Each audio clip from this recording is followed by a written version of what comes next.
Bonjour, bonjour, j'espère que tu vas bien aujourd'hui. Donc la deuxième ou troisième semaine de novembre, tous les ans, se déroule en France et partout dans le monde la semaine de l'entrepreneur. Son origine, c'est d'origine anglo-saxonne et ça existe depuis 2007. J'ai trouvé ces informations sur le site de la journéemondiale.com. En fait, il s'agit de fêter l'entrepreneur et l'esprit d'entreprendre. Nos entrepreneurs ont des talents et les mettent au service de la société, aussi bien dans les secteurs de l'économie traditionnelle que dans les activités technologiques innovantes, l'économie sociale et solidaire, la protection de l'environnement, etc., etc. Fêter les entrepreneurs, c'est donner un visage à la passion. Beaucoup d'entre nous, rêvent de devenir indépendants, mais n'osent pas sauter le pas par peur de ne pas réussir, peur de ne pas assumer, peur du regard des autres, peur du changement. Et parfois, c'est leur environnement, leurs proches qui les empêchent de passer à l'action. Le passage à l'action est d'autant plus dur quand il y a voire des crédits comme le crédit maison, crédit voiture, etc., etc. Et puis en plus, quand il y a les études des enfants qui arrivent ou on est en plein dedans, ben, c'est pas facile de quitter un emploi entre guillemets sûr, des revenus donc qui engendre des revenus récurrents. Et c'est vrai que là, du coup, ça donne à réfléchir pour sauter le pas vers quelque chose d'inconnu. Alors, j'ai fait le choix, moi, et je ne regrette vraiment rien. Au moins, je me lève le matin de bonne humeur, je sais pourquoi je me lève. Et j'ai choisi une activité qui me plaît énormément, donc je suis hyper motivée, j'adore aider les autres et c'est quelque chose qui est passionnant à mon sens.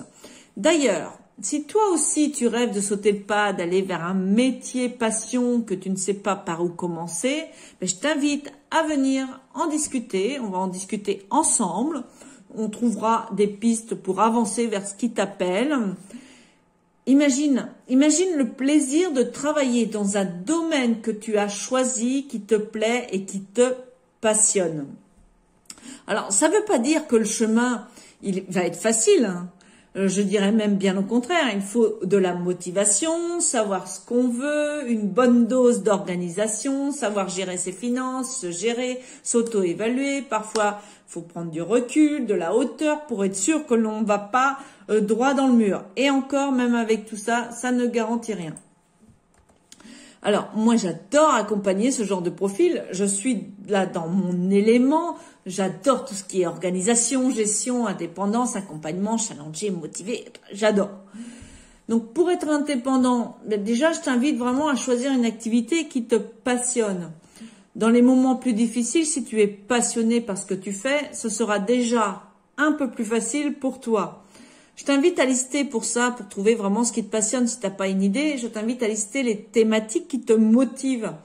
Par exemple, quand tu vas surfer sur le net, quand tu vas surfer sur les réseaux sociaux, quelles sont les thématiques que tu cherches en fait?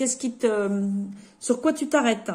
Quelles sont tes lectures préférées, les sujets de discussion qui te passionnent? Donc, je t'invite vraiment à faire une liste et tu regardes qu'est-ce qu'il y a en commun dans toutes ces activités.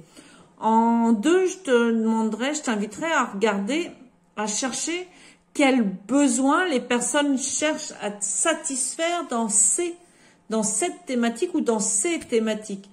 Pour qu'une activité fonctionne, il faut qu'elle réponde à un besoin spécifique. De quoi les gens ont besoin pour répondre à la demande.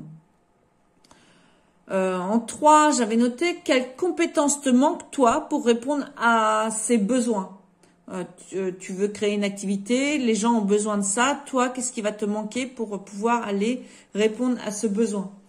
De quoi aurais-tu besoin pour te lancer? Est-ce que, par exemple, un diplôme, un endroit, d'autres renseignements, de plus amples renseignements? Est-ce que tu aurais besoin de connaître les revenus que tu peux dégager? Pour voir si ça répond justement à tes propres besoins. Est-ce que tu as besoin de soutien, d'être accompagné? Est-ce que tu as besoin d'autre chose? Déjà, ce sont de premières actions à mettre en place pour un peu définir ton projet. Et puis, je reste à ton écoute si tu souhaites discuter de tes rêves, de tes envies. On peut voir ensemble ce qu'il est possible de faire ou pas, quelles vont être les premières actions à mettre en place Y a-t-il des freins, des blocages, des choses qui t'empêchent d'avancer, conscientes ou inconscientes d'ailleurs? Et qu'est-ce que tu as besoin de mettre en place pour aussi garder ta motivation? Comment on peut travailler ensemble pour que je te motive au maximum, pour que tu vives la vie que tu souhaites?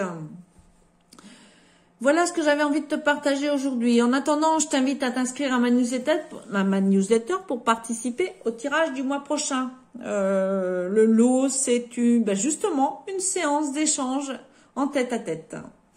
Donc, je te souhaite une très très belle fin de journée et surtout dans la joie et la bonne humeur. On se retrouve sur ma page Facebook, Nadia Paillard, coach, ou moi Nadia. Bye bye, je te dis à bientôt. Plein de bonnes choses à toi.